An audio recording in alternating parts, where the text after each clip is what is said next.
Y le cuesta dar el OK a Facebook, ¿no? Ya estamos, creo. ¿Lo rechaza? Ahí están viendo en directo. Hola, hola. Hola, hola. Acá estamos. Puntuales hoy, ¿eh?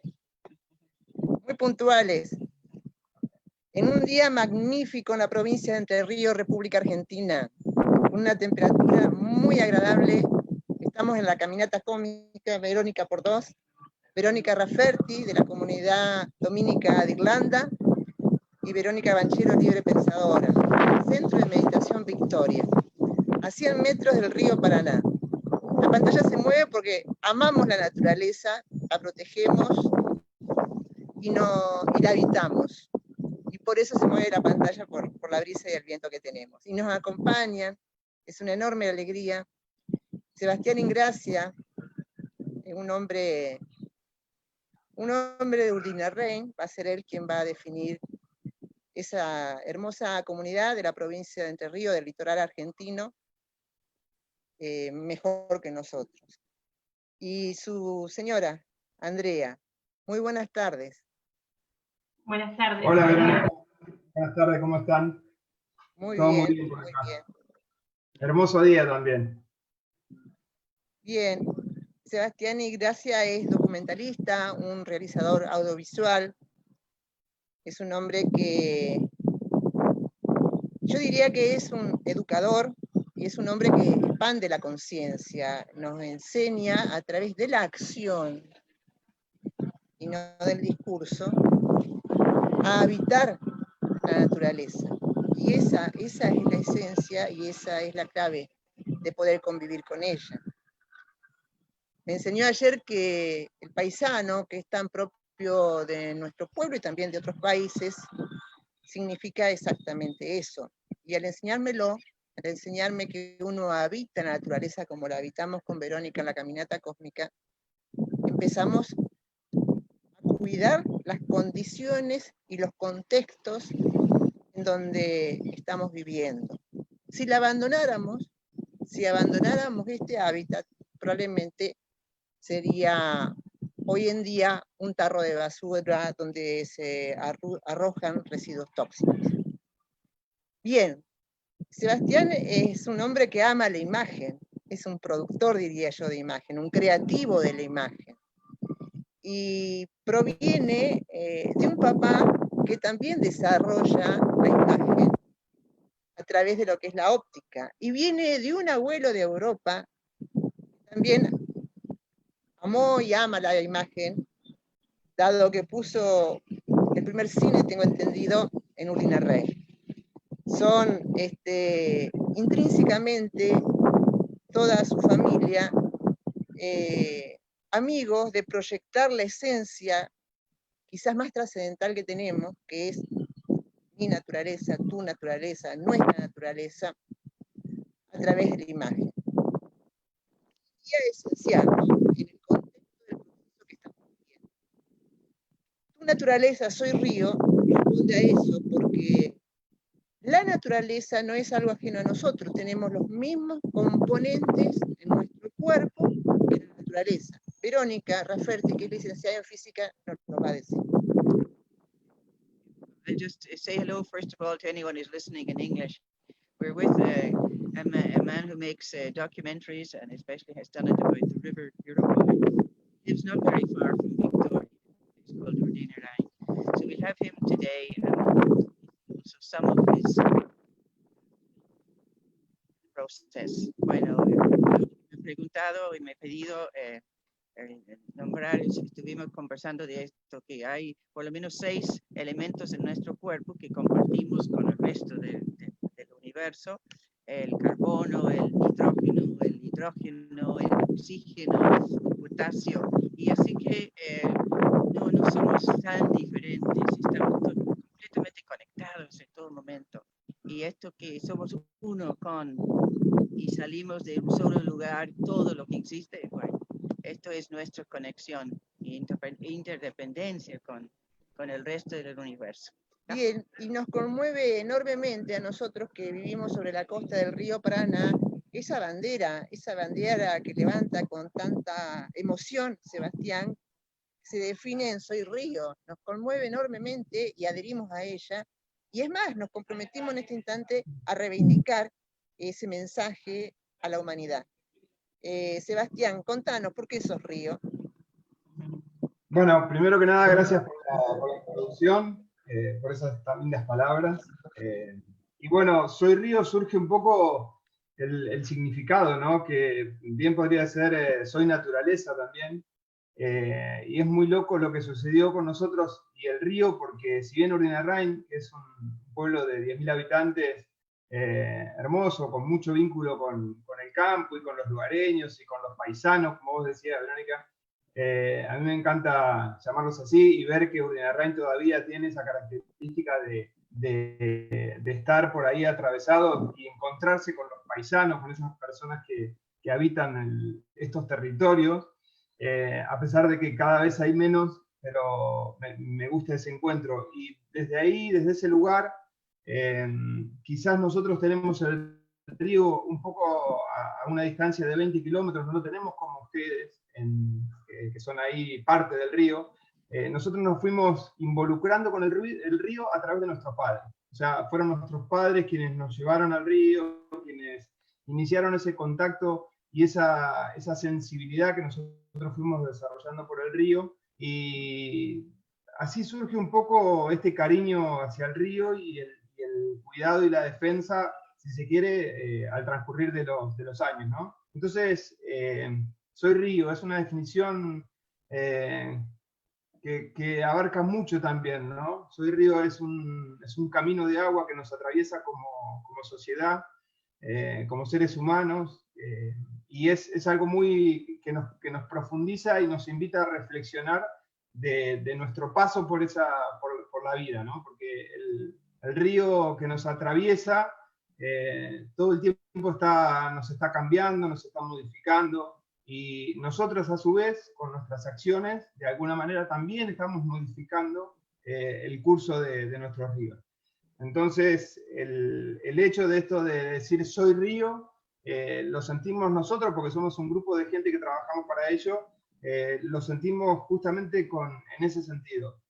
Somos río desde lo más profundo y contemplando esta necesidad de protegerlo y cuidarnos a nosotros mismos también, ¿no? Porque de alguna manera los que tenemos que salvarnos somos nosotros como humanidad. Entonces, con un grupo de amigos lo que hicimos fue hacer como un homenaje a nuestros padres, que fueron quienes nos inculcaron este amor por el río. Y lo que sucedió fue eso, fue una película que salió así muy visceral, desde lo más profundo de cada uno, porque cada uno también tiene sus historias con el río.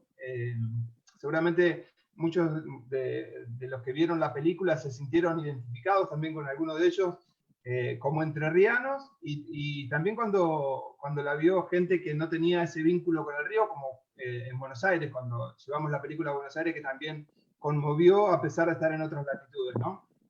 Pero para nosotros que somos un territorio de agua, como la provincia de Entre Ríos, abrazados por ríos, atravesados por ríos y arroyos, somos tierra de agua, ¿no? Entonces, nosotros de alguna manera queríamos hacer como una especie de homenaje a quienes nos inculcaron ese amor por el río. Y surgió la película.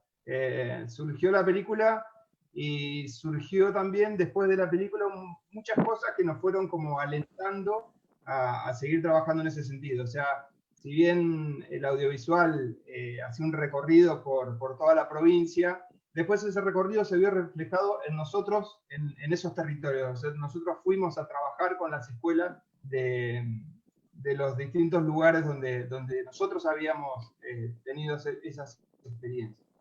Y nosotros justamente lo que reivindicamos en cada lugar, en cada escuela, yo les cuento, hace 2 años el Consejo General de Educación lo declaró de interés provincial, y a partir de ahí nos pudimos mover más en las escuelas y llegar a la mayoría de las escuelas que están dentro de la cuenca del río Gualeguay.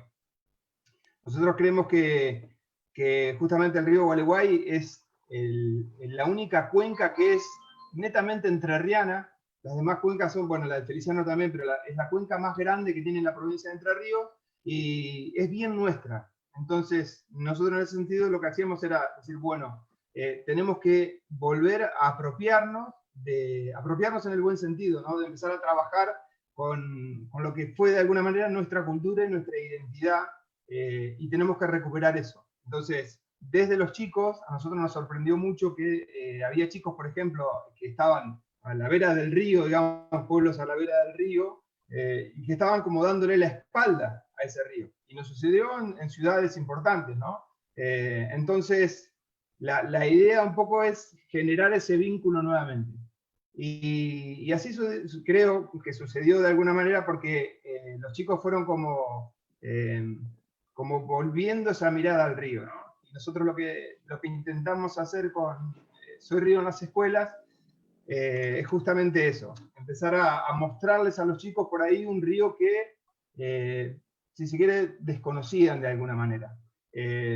Nosotros más o menos llevamos la cuenta, 4.000 chicos ya vieron el documental, no el documental en su totalidad, sino fragmentos de la película en las escuelas, y eso nos llevó a reflexionar sobre algunas cuestiones que tienen que ver con nuestra identidad, sobre todo, ¿no? Entonces, una de las cosas que hablamos, porque justamente los chicos a esa edad, nuestros gurises, empiezan a ver la geografía de Entre Ríos, las características, la flora y fauna. Entonces nosotros lo que hacemos es empezar a trabajar en ese sentido. Quizás en un lenguaje un poco más cercano a los chicos.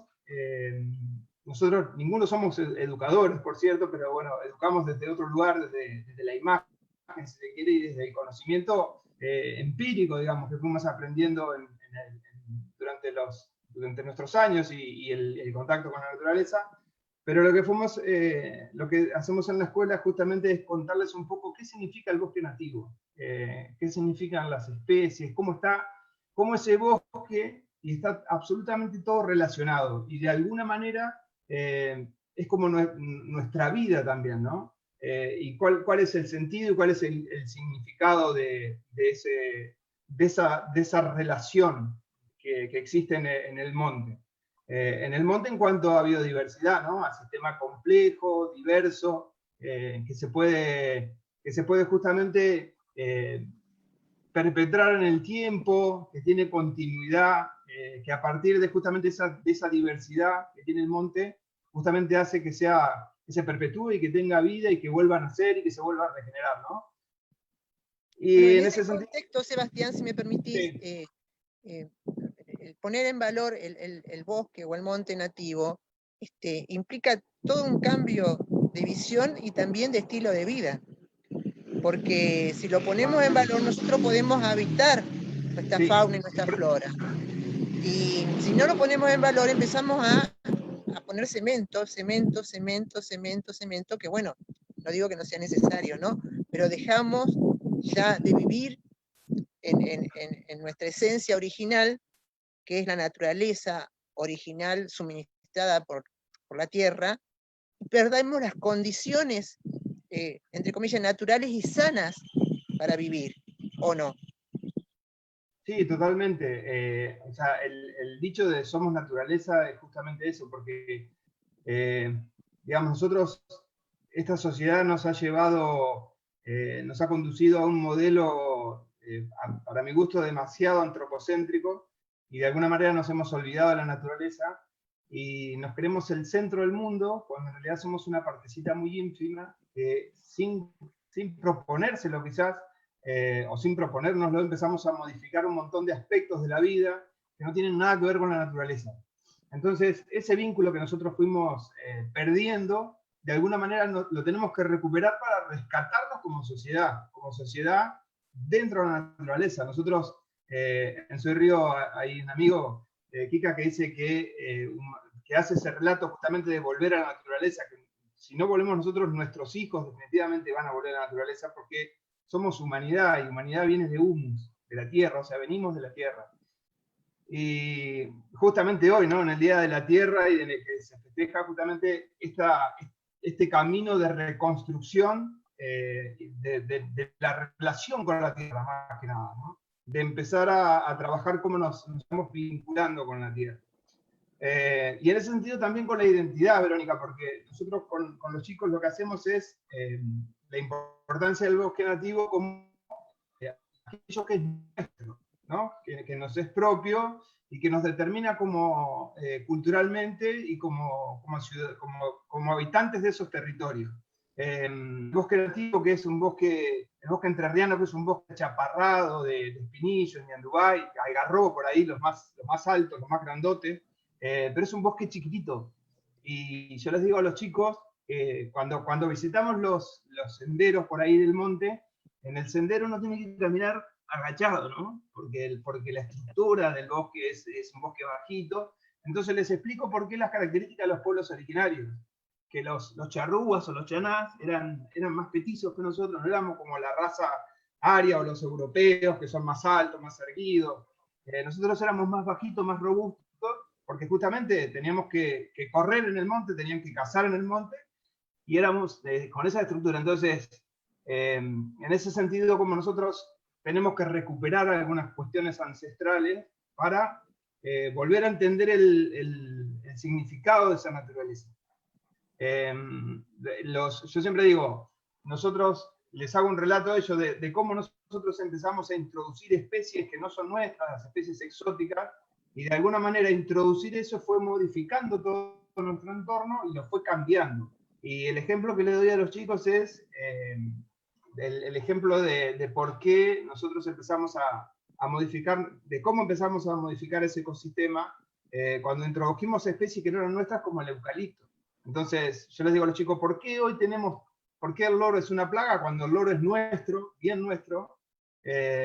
Y resulta que ahora es una plaga y no sabemos qué hacer con los loros y ¿cómo hacemos para sacarlos de los campos y que no se coman nuestros recursos? Bueno, y en realidad es por eso nosotros metimos un árbol que no era nuestro, un árbol exótico como el eucalipto, y lo que hizo ese eucalipto fue que el loro descubrió que allá arriba la comadreja, que era su animal depredador natural, no le hacía daño, no llegaba hasta allá arriba. Entonces, justamente en los eucaliptos se poblaron de nidos de loro, y hoy uno va al campo y en los eucaliptos está lleno de loro, y el animal se hizo plaga al loro, y la comadreja, que era su depredador, empezó a quedarse sin alimento.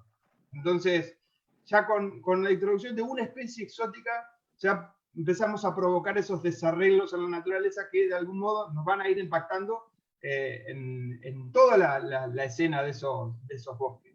Entonces empezamos de a poquito a perder esa complejidad del bosque, esa relación tan compleja y tan duradera que tiene el bosque, y esa pérdida de diversidad hizo que vayamos perdiendo también el bosque.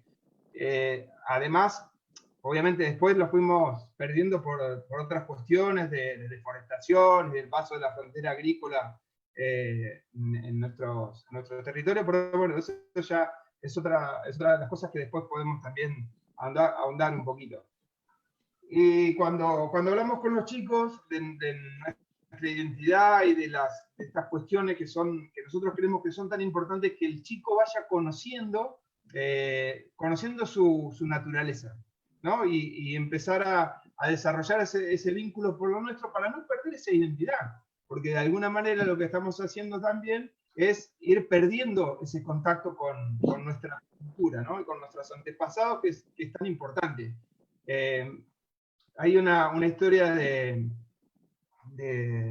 Tirso que habla un poco. Nosotros cuando trabajamos en Soy Río vimos diferentes referentes, ¿no? Y una historia que me marcó particularmente era la del bosque nativo, y justamente hablaba un poco de los pueblos originarios en convivencia con esa naturaleza, ¿no? Que ellos entendían la naturaleza, que tenía tiempos de descanso, tiempo de producción, tiempo de reproducción, y manejaban esos tiempos de la naturaleza. Hoy nosotros ya queremos que la naturaleza sea todo el tiempo productiva, o sea, tiene que producir todo el tiempo, ya no tiene tiempo de descanso, ni tiempos para para poder relajarse, para poder nutrirse también, ¿no?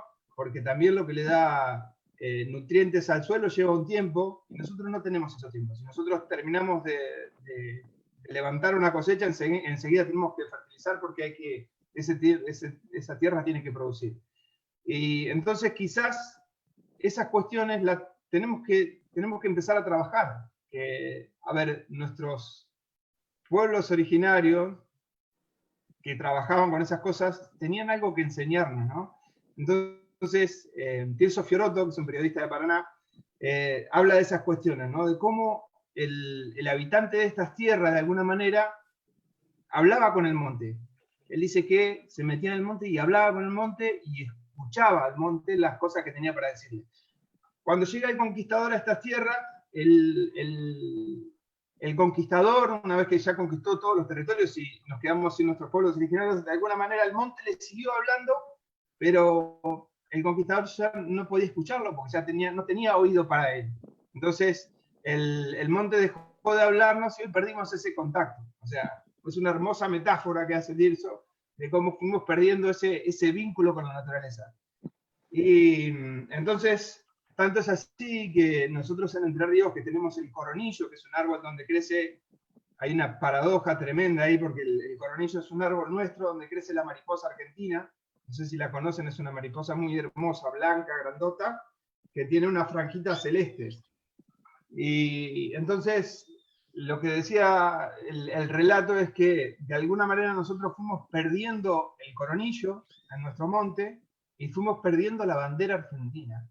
O sea, deforestándose ese bosque, fuimos perdiendo nuestra bandera argentina. Es una manera de arriar nuestra identidad, ¿no? Entonces, esas cosas creo que nosotros tenemos que tener, ser cuidadosos y empezar a trabajar con los chicos en las escuelas, ¿no? Bien. Y en ese sentido... En este 2020, ¿no? Tu visión con respecto a cómo estamos transitando nuestra relación con la naturaleza.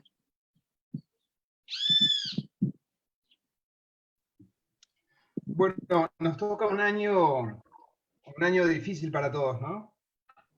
Esta pandemia que nos sorprendió a toda la humanidad, si se quiere, y nos dejó, yo digo que nos va a dejar un tiempo para aprender de las cosas que venimos haciendo en la naturaleza, ¿no? En nuestros territorios, si se quiere, lo que venimos haciendo con la naturaleza. Yo hoy hablaba de esta manera de concebir al mundo tan antropocéntrica y tan egoísta, si se quiere, y yo creo que esta pandemia de hoy es resultado justamente de nuestras acciones como humanidad. Entonces, nosotros creo que hoy deberíamos aprender justamente de la complejidad de la naturaleza para salir modificados de esto. O sea, si nosotros atravesamos esta pandemia y salimos igual, no aprendimos nada. O sea, de alguna manera nosotros tenemos que modificar nuestras acciones para decir, bueno, tenemos que repensar y empezar a ver cómo salimos de esta situación, pero cambiando algunos aspectos que son importantes en cuanto a nuestro modelo de vida, modelo de producción, modelo de economía. Algo tenemos que cambiar porque yo no soy muy optimista en ese sentido, porque lo que veo es que la gente está apresurada por salir a seguir haciendo más de lo mismo. O sea, la idea de salir hoy, que tenemos una crisis económica mundial, es a producir más para reparar esa crisis, salir de la crisis, y yo creo que ese es un camino equivocado. O sea, si nosotros vamos a pensar que vamos a salir de esta crisis produciendo más y trabajando más, vamos por un camino totalmente errado. Nosotros deberíamos aprender de alguna manera. Yo siempre digo que la naturaleza tiene... a ver, la naturaleza es una empresa que nos ha demostrado su éxito a través del tiempo, ¿no? La Tierra tiene 4.000 millones de años de evolución. Y en ese proceso de evolución ha pasado por distintas etapas. el periodo glacial, el periodo que desaparecieron los dinosaurios, cuando aparecimos nosotros. Entonces, todas las contingencias de alguna manera pasaron en esa resuelta. Bueno, ahí En se ha perdido la en conexión. ese tiempo tan, no sé si uno lo puede dimensionar, ¿no? ¿Cómo? No, ahí se perdió un ¿La instante conexión? la conexión, pero es normal en estos tiempos. Podés seguir, Sebastián.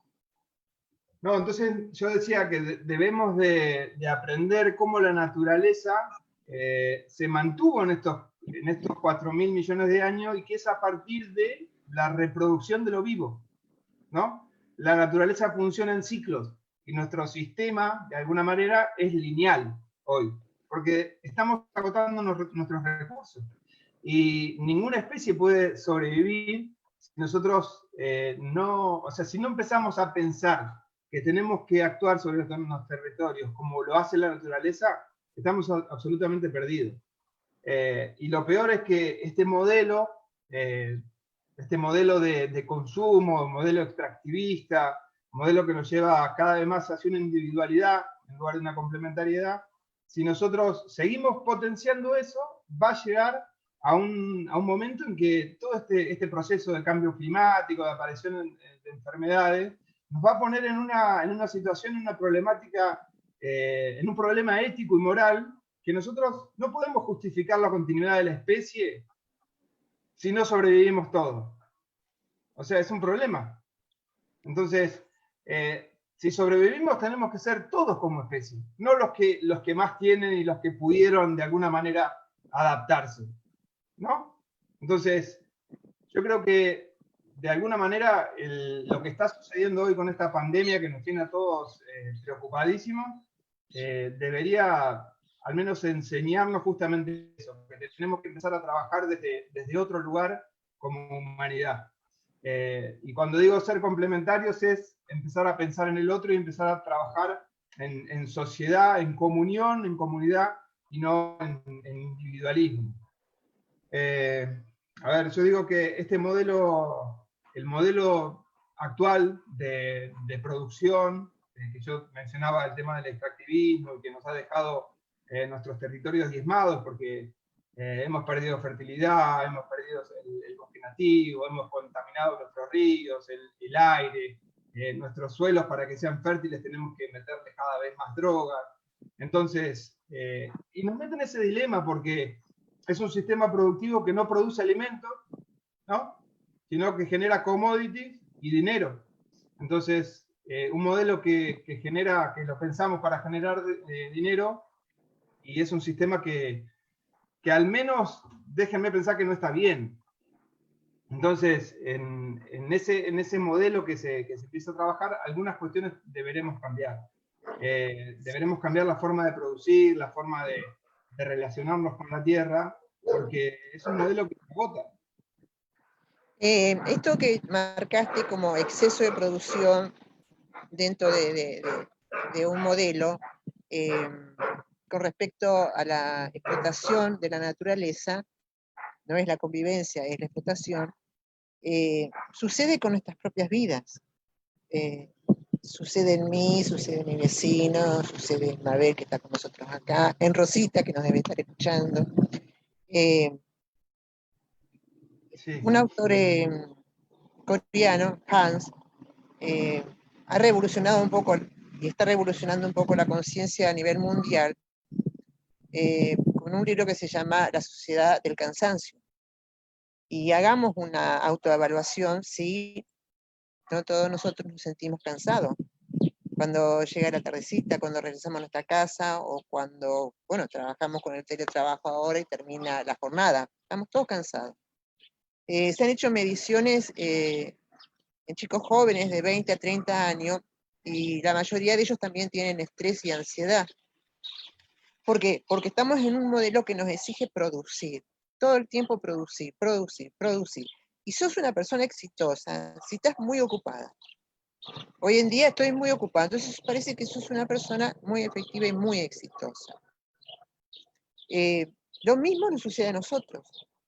Así como explotamos la naturaleza exigiéndole una hiperproducción y la enfermamos, de la misma forma nosotros nos exigimos un alto nivel de producción en el rol o en el lugar del sistema que estamos ocupando para ser exitosos. ¿Y qué sucede? Nos enfermamos. El estándar, el récord mundial que hay en este momento de angustia, depresión, ansiedad, estrés y lo más grave, infartos neurológicos, es totalmente sin precedentes. Es decir, que en el marco que vos estás desarrollando en forma magnífica, y yo verdaderamente en el poco tiempo que hemos dialogado, ya siento una profunda admiración por vos, Sebastián, si me lo permitís, porque sos un tipo que te involucrás, que participás, que te movilizás, diría yo que expandís la conciencia a través de la acción. Y ahora voy a llegar a Victoria, y a Rosario, y al río Paraná. Quiero dejar plenamente en claro que ni Verónica Rafferty ni yo estamos yendo a prenderle fuego a la isla, porque dicen los victorienses. El río, vos lo sabés, el río no nos separa, el río nos une a quienes amamos la naturaleza. Y la mayoría de la población de Victoria ama este encuentro, este enlace vial, este puente, la ruta, vamos a decir, porque nos está escuchando gente de otras provincias, que nos unen con Rosario a través del río Paraná. Es más, en este preciso instante hay habitantes de Victoria autoconvocados a lo que nosotros llamamos el puente Victoria-Rosario, en la cabecera Victoria, diciendo basta de los incendios, de los humedales, basta. Y promoviendo y solicitando pacíficamente una ley de protección. ¿Vos estimás que una legislación puede llegar a resolver estos incendios masivos y atroces que asesinan la vida? No. O sea, una ley nos puede dar las herramientas, ¿no? Pero si no hay un compromiso social, estamos fritos.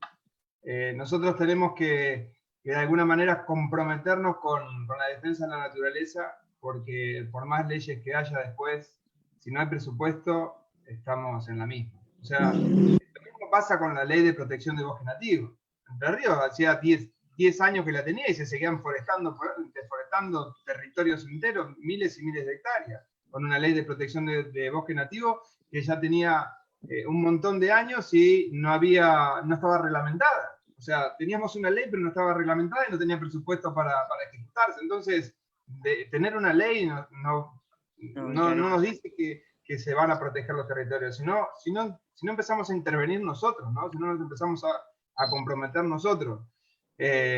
Porque si no empezamos si no empezamos a involucrarnos y empezamos a hacer la vista a un lado, nadie va a defender nuestro territorio. Y yo digo que cuando hablo de cambiar el modelo productivo, no solamente por cambiar el modelo en cuanto a producción, sino justamente a involucrarnos en esos territorios. Porque nosotros le dejamos el terreno fértil, sino a un modelo que viene de afuera y que se viene a expropiar de nuestros territorios. Lo que está pasando con la minería, que se llevan el oro, el hierro y 27 minerales más y nos dejan un 5% y toda la contaminación, eso es un modelo extractivista que nosotros tenemos que cambiar. Y hay una ley que también protege el extractivismo en ese sentido, pero si nosotros no pedimos a nuestros gobiernos que se ejecute, que se reglamente y que empiecen a trabajar seriamente en esas cuestiones, y sobre todo, abriendo el panorama y trabajando con gente que esté relacionada con la salud, ¿no? Porque biólogos que trabajan sobre los territorios, con la salud, con gente vinculada desde los distintos sectores. Porque yo pienso que los humedales va a empezar a pasar lo mismo que pasó con nuestros territorios en la provincia. El modelo extractivista que yo me refiero, el modelo del monocultivo, que yo lo que siempre digo es que el modelo del monocultivo de los organismos modificados genéticamente lo que vino a hacer puntualmente es simplificar la naturaleza. O sea, todo aquello diverso que teníamos en el monte, todo ese ecosistema biodiverso riquísimo, lo simplificamos con un monocultivo de soja. Hablamos y tenemos miles y miles de hectáreas de soja y todo ese conocimiento se fue perdiendo. O sea, de alguna manera, como dice Bill Mollison, Bill Mollison, que es el padre de la permacultura, dice que el monte es el sistema educacional más grande del mundo. Si nosotros perdemos el monte, hemos perdido todo.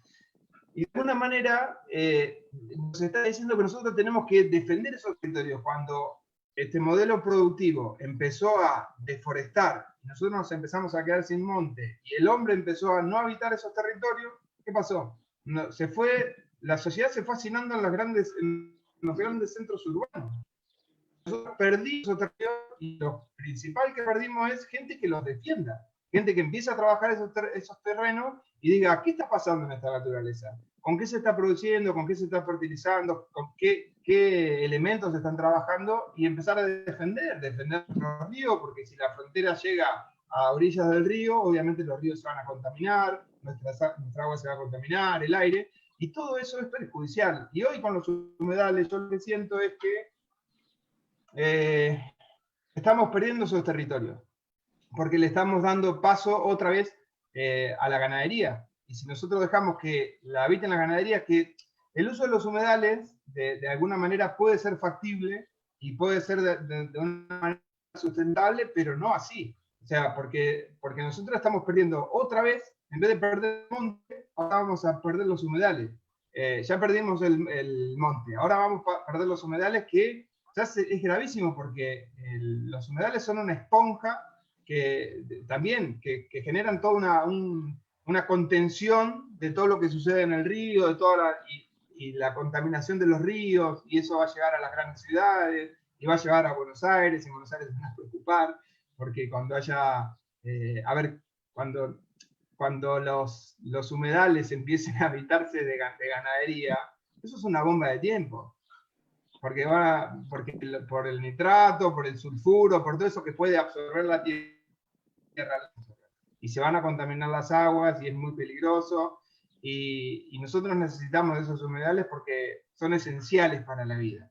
Entonces, yo lo que siento es que ya perdimos demasiado territorio con los monocultivos, y ahora vamos a permitir perder territorio también en los humedales. ¿Hasta dónde vamos a avanzar? O sea, me parece ya como demasiado, ¿no? Seguimos simplificando la naturaleza, y que la naturaleza se piense solamente en producción. Y eso que vos decís, Verónica, del suelo es un sistema, nosotros, como dice Jairo Restrepo, nosotros somos el suelo. O sea, nuestra naturaleza, si enfermamos el suelo, inevitablemente nos vamos a enfermar nosotros. Y va a suceder. Entonces, esas cosas tenemos que repensar como sociedad. Sebastián, se me da que estoy pensando en una síntesis del cambio que vos decís que es necesario hacer. Hay un pequeño partido en mi parte del mundo, Irlanda, que se llama People Before Profit. Es decir, profit es ganancia, people es gente. Entonces, poner la gente antes que la ganancia. Y eso es donde el problema con la explotación de la naturaleza es simplemente porque hay gente que quiere ganar, y ganar rápido, y ganar no importa el costo y no importa el resultado para la naturaleza. Así que me parece resume lo que vos estás proponiendo, ¿no? El cambio que la humanidad tenemos que hacer. Sí, Verónica, coincido plenamente. Yo creo que hay que poner un freno, ¿no? Esta pandemia nos manda a poner un freno en cuanto a esas cuestiones, ¿no? Yo pienso que este modelo, lo primero que hace, y me parece tremendo, es que es un gran generador de injusticia. El modelo en el cual nosotros estamos asentados hoy, que nos estamos basando, es un modelo generador de injusticia. Y por más que sea lo que sea, nosotros no podemos permitir eso. O sea, y lamentablemente hay una parte de la sociedad que, bueno, sí, pero que apuntó en un momento a lo meritorio, ¿no? A que todos tenemos las mismas posibilidades, y no es así. O sea, tiene que ser un modelo que apunte a lo convivencial, empezar a trabajar desde otros lugares, me parece. Entonces, esto que está pasando hoy en Victoria, de la gente involucrarse y querer saber qué está sucediendo en los humedales, porque muchos no sabemos quizás qué es lo que sucede en realidad, pero esa manera de involucrarse y empezar a trabajar desde lo colectivo para pensar que nosotros funcionamos en ese sentido. O sea, en la naturaleza no hay nadie que tenga éxito desde lo individual. No existe. En la naturaleza no existe el éxito individual. Existe solamente en los seres humanos. O sea, y hoy el capitalismo, lamentablemente, lo que apunta es ella. Hoy uno es exitoso cuanto más tiene. O sea, es una locura. O sea, si lo pensamos desde ese lugar, ¿no? Yo no quiero salvarme yo. Yo quiero salvar, que nos salvemos todos, que nos salvemos como comunidad, trabajar con el vecino, con el que menos tiene, porque este modelo nos lleva a eso, y el éxito, me parece que el éxito no va por ahí. El éxito como sociedad, ¿no? Sí, el verdadero éxito, sí.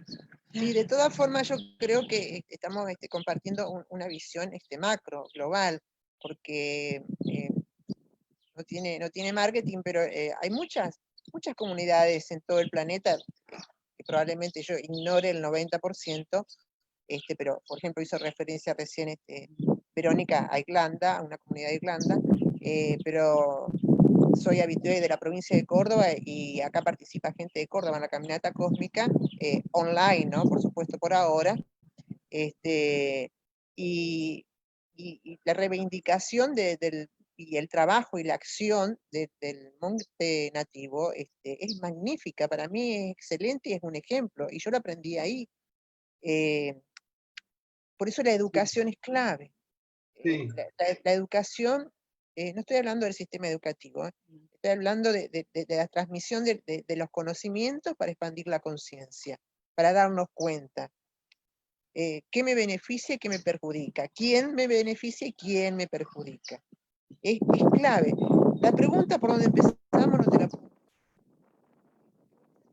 tiempo atrás.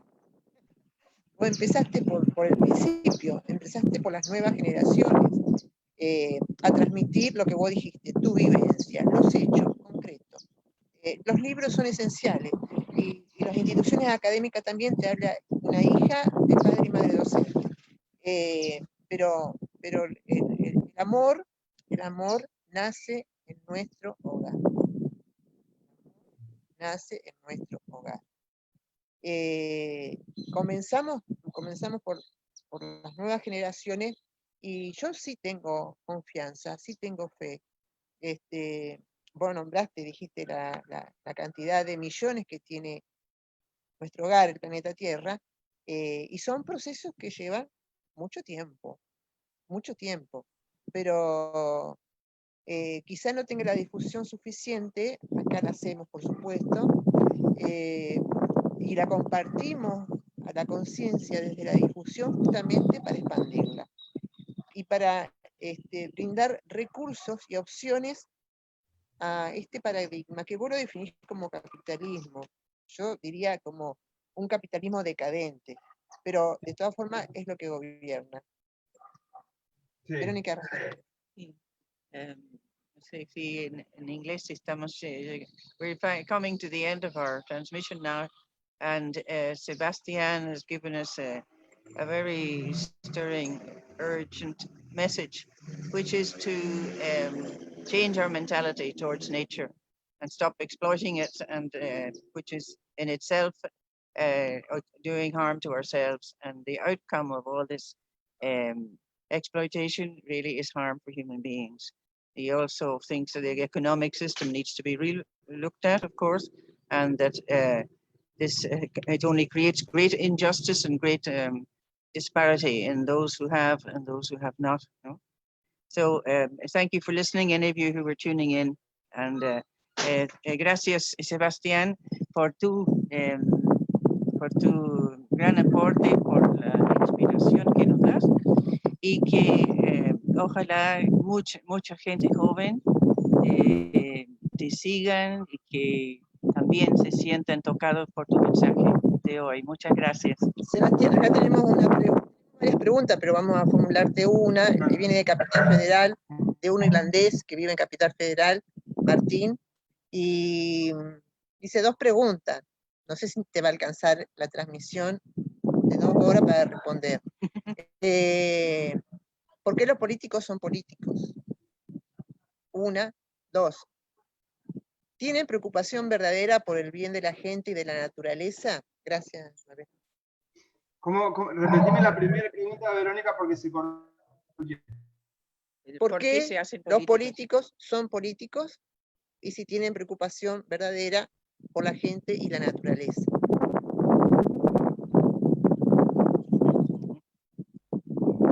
Bueno, me toca responder esa pregunta desde un lugar con muchos fundamentos. Yo soy político, soy en la ciudad de Narrain, y me metí a trabajar en política para, al menos, no sé si cambiar algunas cuestiones, pero empezar a transmitir lo que uno sabe, la experiencia que uno ha tenido, y lo que me moviliza a mí es eso, empezar a profundizar sobre estas cuestiones. Y yo creo que sí, que hay políticos que están comprometidos con lo que sucede. Lo que pasa es que, a ver, estamos rodeados de intereses, ¿no? Y luchar contra los intereses es muy difícil. A veces resulta tentador, ¿no? Que venga una empresa afuera y diga, no, contaminar agua, pero que nosotros sabemos que va ahí, y pone una papelera que emplea 5.000 puestos, va a generar 5.000 puestos de trabajo. Cualquier intendente es tentador eso, ¿no? Entonces, preferimos hacer la vista gorda, no va a contaminar. Y si los estudios encima, los estudios de impacto ambiental le favorecen, porque sabemos también que algunos estudios de impacto ambiental vienen de la mano de los mismos laboratorios interesados en el proyecto, entonces se hace aún más difícil todavía. Pero yo creo sí en los políticos, y sobre todo creo que tenemos que darle apoyo como sociedad, ¿no? Porque muchas veces nosotros responsabilizamos a los políticos que son culpables de, y a veces están atravesados por situaciones complejas como esta, que necesitan de nuestro apoyo. Yo creo que hay que visibilizar y rescatar a esos políticos que seguramente los hay y que están trabajando en esos lugares, identificarlos y poder apoyarlos. Yo, o sea, creo que la única herramienta de cambiar estas cosas es a través del compromiso y de comprometer. Me parece que yo en ese sentido soy que creo bastante. Y yo decía hoy, no sé si sonó un poco escéptico, ¿no? Que no creo en los casos a tener después de esta pandemia. Lo que creo que hacer es empezar a cambiar nuestra visión de la vida, me parece. Ese es el cambio que nosotros tenemos que ver. Yo, ¿cuál fue? Desde ayer, en forma de broma, porque a mi chico pobre le tengo la cabeza quemada con estas cuestiones, pobrecito. Yo tengo un nene de 4, de 11 y una nena de 14, ¿no? Entonces, yo justo estaba haciendo el documental, el pequeño corto que hicimos en apoyo a los humedales y a la ley de humedales, estaba trabajando en eso. Entonces, justo era la hora de cenar y pusimos un canal de televisión y había un programa que era, bueno, no importa, un programa de televisión cantando. Un programa donde había una pareja que cantaba y la escenografía eran pantallas de LED, toda una pantalla de LED y todas las pantallas alrededor eran de LED y había imágenes de fuego ahí. Yo dije, esto es casi anacrónico. Una cosa fuera de tiempo, no debería ser así. Entonces, nosotros teníamos el éxito en la televisión marcado por las pantallas de LED que nos hablaban del fuego, y el fuego estaba sucediendo en nuestro territorio. Y lo que quiero decir con esto es que nosotros, esa explotación va para que nosotros tengamos cada vez más un estudio lleno de pantallas del eso va a salir del litio que va a salir de Bolivia y nos va a contaminar nuestros ríos, toda esa producción que es, yo lo veo muy banal a eso. Entonces, me parece que esas cuestiones nosotros tenemos que empezar a ver y empezar a cambiar nuestros modos de vida. No necesitamos tanto, no necesitamos pedirle cada vez más. O sea, entender que todas esas cuestiones, los recursos que se van a esos sitios también. Entonces, nosotros empezar a pensar que esas cosas no deberían pasar. Yo el otro día escuchaba al Armado, a un productor que en Italia decía que todavía tenemos 100 años de más de la rara. Después se verá, a ver qué pasa.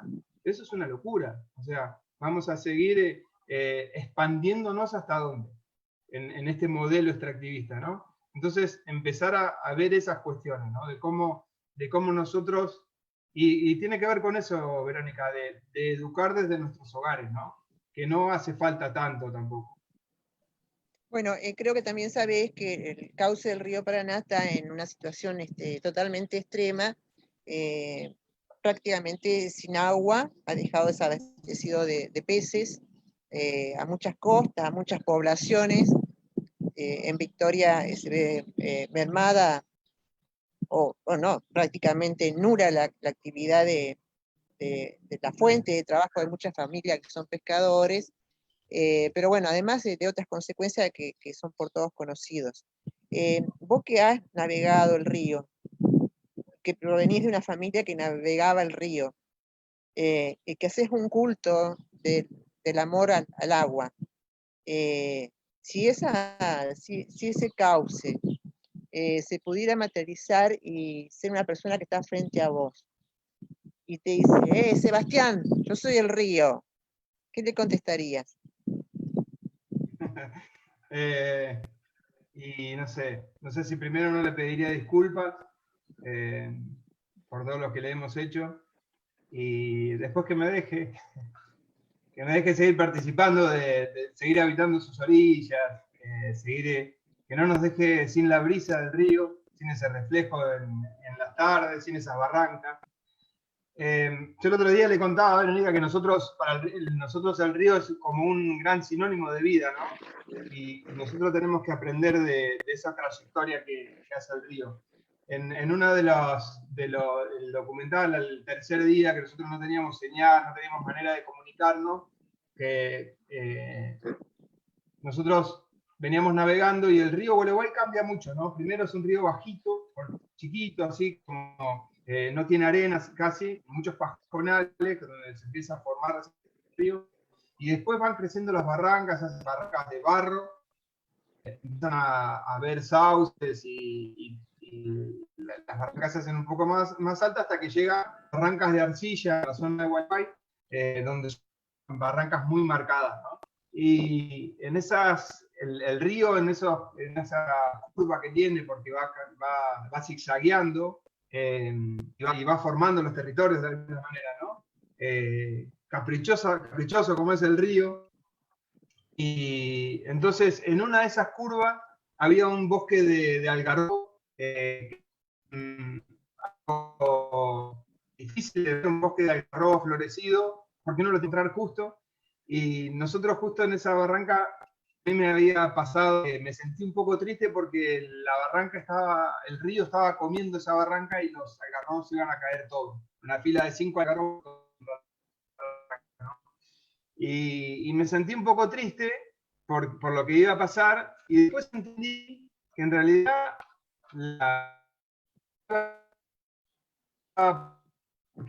iba a perder ese bosque de algarrobo, pero en realidad lo que hablábamos hoy, ¿no? La naturaleza se vuelve a regenerar y nuestro paso por ella, ¿no? Tiene que ser justamente desde la admiración, desde el cuidado, desde el respeto, porque los que estamos hoy acá somos nosotros, y es un espacio muy finito, y la naturaleza va a seguir y se va a volver a regenerar, y van a pasar 1000, 2000, 5000 años, la naturaleza va a seguir, sí, justamente porque tiene la capacidad de ese trabajo circular del que hablábamos, de la biodiversidad. Reinventarse a sí misma, de reinventarse a sí misma. Los chilenos, Varela y Maturana le aportaron al mundo la teoría de la autopoiesis y nos enseñan desde ese lugar a reinventarnos a nosotros mismos, así como la naturaleza se reinventa a sí mismo o el planeta Tierra se reinventa a sí mismo. No abusemos. Vamos a tratar de reinventarnos para estar mejor, no peores. Sebastián, bueno, ya tenemos allá una corresponsal, una agencia, diría yo, que es Rosita, que ha hecho un gran trabajo y lo sigue haciendo, es una colaboradora online por el momento con la Caminata Cósmica, muy amiga de Verónica Rafferty, y los amigos de Verónica son amigos míos a partir de ahora. Y te tenemos a vos, y lo tenemos a Mónica Corel, y lo tenemos ahora Susan Daracini, bueno, tenemos muchos seres que queremos y amamos, y sabemos de la capacidad que tiene Urdina Rein para salir adelante en forma íntegra y colectiva. Y bien, este es el primer encuentro nada más, y los aguardamos acá en la Caminata Cósmica, en el Centro de Meditación Victoria. A ustedes están invitados, y sabemos que va a llegar el momento en que van a poder concretarlo a la visita. Y bueno, toda nuestra gratitud por el trabajo y la acción que estás desarrollando, Sebastián. Un honor haberte escuchado. Bueno, gracias, Verónica. Déjame contar algo. Nosotros seguramente vamos a estar, muy pronto vamos a estar en Victoria, disfrutando de esa caminata, seguramente, porque Rosita nos contó maravillada de lo que sucedía ahí. Y déjame contarte algo que Rosita, cuando nosotros hicimos cuando íbamos a empezar la travesía, el río estaba muy bajo, hacía varios meses que el río estaba muy bajo, estaba 30 centímetros, 40 centímetros, como ahora. Y no se podía navegar, porque nosotros íbamos con botes muy grandes y llevábamos equipo, además de los 3 kayakistas, llevábamos equipos muy grandes. Entonces, fuimos a un programa de ella que se llama Sueños de Elefantes, ¿no? A contar el proyecto, y ella nos recibió en la radio, en su programa ese Sueños de Elefante, y nos dice, ¿cuándo sale? No sabemos, Rosita, si vamos a salir, porque el río está a 30, necesitamos mucha lluvia, y esto no... O sea, tenemos miedo que se suspenda por el tiempo como está, y era en septiembre, fines de septiembre. La semana que viene ustedes salen. Y a los 3 o 4 días llovió en el norte y el río que se fue a 2 metros, una cosa que no sé qué habrá hecho Rosita ahí con la naturaleza, pero... Con Dios. Sí, con Dios, por supuesto. Era poderosa. Bueno, sí. Un abrazo, Andrea, para vos también, toda tu familia, todos tus chicos, y bueno, por ahora es virtual, pero ya vamos a estar navegando acá juntos el río Paraná, el Riacho Victoria, y bueno, vos lo vas a filmar y lo vas a producir a la imagen para decir basta a los incendios, a las quemas. Bueno, muchas gracias y hasta pronto. Vengan a Victoria. Muchas gracias a todos por acompañarnos en esta tarde, en esta maravillosa tarde de Pachamama acá en el sur del continente americano. Gracias, hasta siempre.